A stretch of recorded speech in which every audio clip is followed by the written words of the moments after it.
Hörmət istəyirsənsə, gərək özün olasın. Düz, sözü bütöv, bildin necə?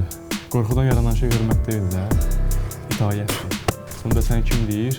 Akademik Fərd Allah verdiyi. Allah get. Sənin gələcəyin var ya bala. Sən istedadlı uşaqsan. Həyat onsuz da çətindir belə.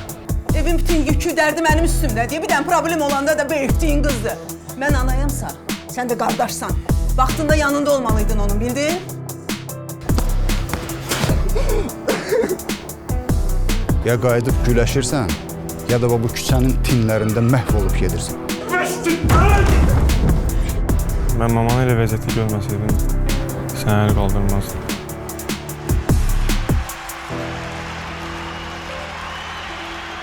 Sənə əl qaldırdığıma görə mənə bağışla.